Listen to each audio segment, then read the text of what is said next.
क्या एक साधारण सा व्रत किसी के सबसे बड़े, सबसे बुरे पापों को भी मिटा सकता है?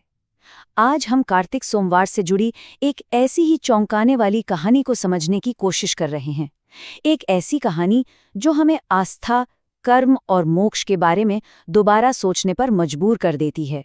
सोचिए जरा, पुराणों में ये जो बात कही गई है, पाप रुई की तरह जलकर राख हो जाते हैं। ये कोई छोटी मोटी शुद्धि नहीं है, ये तो एक तरह से पूरी की पूरी आध्यात्मिक सफाई है। तो सवाल ये उठता है कि आखिर इस व्रत में ऐसी क्या शक्ति है जो इतने गहरे शुद्धिकरण का वादा करती है? चलिए देखते हैं।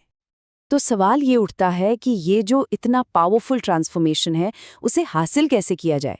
जैसा कि हम देखेंगे, इस व्रत के जो नियम है, जो विधि है, वो बहुत ही सरल है और ये इस बात पर जोर देती है कि आपकी नीयत, आपकी भक्ति ज्यादा मायने रखती है, ना कि रीति रिवाजों की जटिलता। तो जैसा कि आप देख सकते हैं, ये व्रत शरीर, मन और आत्मा तीनों को एक साथ साधता है। शुरुआत होती है एक पवित्र स्नान से, जो शुद्धता का प्रतीक है, और इसका अंत होता है दान के एक निस्वार्थ काम से। और इन दोनों के बीच में है उपवास, प्रार्थना और कथा सुनने का एक पूरा दिन, मतलब अनुशासन और भक्ति। हर एक कदम दूसरे से जुड़ा हुआ है। और ये बहुत इंटरेस्टिंग है कि हमारे शास्त्र कितने प्रैक्टिकल और कंपैशनेट है। यहाँ संदेश बिल्कुल साफ है। भक्ति का मकसद आत्मा को ऊपर उठाना है, शरीर को कष्ट देना नहीं। चाहे आप अपने खाने में थोड़ा बदलाव कर लें या दूसरों की सेवा करके अपनी भक्ति दिखाएं, असली ध्यान हमेशा आपकी नीयत पर होता है। ये एक बहुत जरूरी याद दिलाने वाली बात है कि आस्था को हमेशा समझदार होना चाहिए। लेकिन इस एक सीधे साधे व्रत का इतना गहरा असर क्यों होता है? इसका जवाब हमें कर्कश की एक बहुत ही परेशान करने वाली कहानी में मिलता है। और ये सिर्फ एक कहानी नहीं है, ये कर्म, सजा और एक ऐसे मोक्ष की कहानी है जिसकी किसी ने कल्पना भी नहीं की होगी। यहाँ हम एक ऐसी जिंदगी देख रहे हैं जो पूरी तरह से पटरी से उतर गई है। कर्कश का पतन एक चेतावनी की तरह है। लाड प्यार में पले बड़े होने से लेकर उसके फैसले बद से बदतर होते चले गए। अपने परिवार को सताने से लेकर एक ऐसे काम तक जिसे कोई सोच भी नहीं सकता, अपने ही पति की हत्या। उसकी कहानी एक बुरे सपने जैसी है, जिसका अंत अकेलेपन में बिना किसी पछतावे के हुआ। लेकिन कहानी यहाँ खत्म नहीं होती। पुराणों के हिसाब से मौत तो बस शुरुआत थी। असल हिसाब किताब तो अब शुरू होना था। उसकी आत्मा को उसके कर्मों का सटीक फल भुगतने के लिए ले जाया गया। ये कठोर याद दिलाने वाली बात है कि कोई भी काम बिना नतीजे के नहीं रहता। ये जो सजाओं का जिक्र है, ये बहुत ही भयानक और स्पेसिफिक है। यहाँ कोई आम सजा नहीं है। हर पाप का नतीजा बिल्कुल वैसा ही है जैसा वो पाप था। एक तरह से ये कर्म के सिद्धांत का एक डरावना चित्रण है कि कर्म एक ऐसी शक्ति है जिससे बचा नहीं जा सकता। और नरक की इतनी यातनाएं सहने के बाद भी उसका हिसाब पूरा नहीं हुआ था। सोचकर देखिए, 15 बार फिर से जन्म लेना पड़ा, और हर जन्म एक कुत्ते के रूप में, अपने पिछले पापों का बोझ उठाते हुए।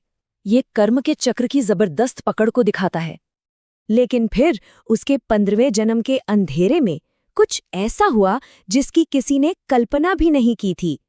किस्मत का एक छोटा सा खेल, एक पवित्र व्यक्ति से अचानक हुई मुलाकात सब कुछ बदलने वाली थी।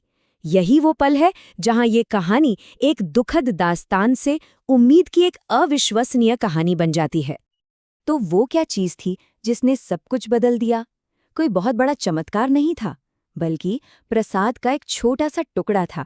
एक पवित्र उपवास से सिद्ध हुआ प्रसाद। बस उस एक स्पर्श ने, उस पवित्र भोजन के एक निवाले ने जन्मों जन्मों के कर्मों के बंधन को खोलना शुरू कर दिया। और फिर जो हुआ वो तो सोचा भी नहीं जा सकता था। उस कुत्ते को अपने सारे पिछले जन्म याद आ गए और वो बोल पड़ा। जरा उस ब्राह्मण के बारे में सोचिए, जिसने एक जानवर को मोक्ष के लिए गुहार लगाते हुए सुना होगा। ये एक ऐसी आत्मा की दर्द भरी पुकार थी जो अनगिनत जन्मों से फंसी हुई थी। ये ट्रांसफॉर्मेशन देखिए कितना जबरदस्त है। एक छोटा सा निस्वार्थ काम, उस ब्राह्मण ने अपने उपवास का सारा पुण्य उस पीड़ित आत्मा को दे दिया और सब कुछ बदल गया। वो एक सताए हुए जानवर से एक दिव्य प्राणी बन गई, जिसे आखिरकार स्वर्ग में जगह मिली। ये इस बात का एक शक्तिशाली सबूत है कि करुणा और कृपा सबसे गहरे पापों पर भी जीत हासिल कर सकती है। अब कर्कश की ये कहानी सुनने में तो अविश्वसनीय लगती है और जाहिर है ये एक बहुत जरूरी सवाल खड़ा करती है। आज के समय में हमें इस जैसी कहानी से क्या सीखना चाहिए? क्या ये वाकई इतना आसान हो सकता है? और मजे की बात यह है कि हमारे प्राचीन ग्रंथ खुद इस सवाल का जवाब देते हैं। तो सबसे बड़ा सवाल यही है, क्या ये कहानी बुरे काम करने वालों को एक आसान रास्ता, एक लूप होल देती है? क्या कोई भी पाप करके बस एक व्रत से बच सकता है? देखिए, पुराणों में इसका जवाब बहुत खूबसूरती से दिया गया है। कहा गया है कि इस कहानी से कोई क्या सीखता है, ये उसकी अपनी सोच पर निर्भर करता है। क्या कोई इसे पाप करने का लाइसेंस समझता है, या फिर इसे ईश्वर की अपार करुणा का सबूत मानकर और ज्यादा भक्ति करने की प्रेरणा लेता है? हमारी व्याख्या एक आईने की तरह है, जो हमारी अपनी नीयत को दिखाती है। और यही तो इन कथाओं की खूबसूरती है। ये एक ही समय में एक चेतावनी भी है और एक गाइड भी।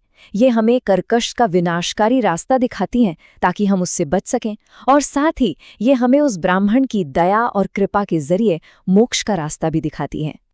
तो आखिर में सवाल यही बचता है कि ये जो डिवाइन ग्रेस है, जो ईश्वरीय कृपा है, वो क्या है? क्या ये पापियों के लिए एक आसान रास्ता है, या फिर उन लोगों के लिए आखिरी उम्मीद है जो सच्चे दिल से पश्चाताप करते हैं? कर्कश की कहानी कोई सीधा जवाब नहीं देती, लेकिन ये हमें अपनी आस्था, अपने कर्मों और उस मोक्ष के बारे में सोचने पर मजबूर करती है जिसकी उम्मीद हम सभी करते हैं।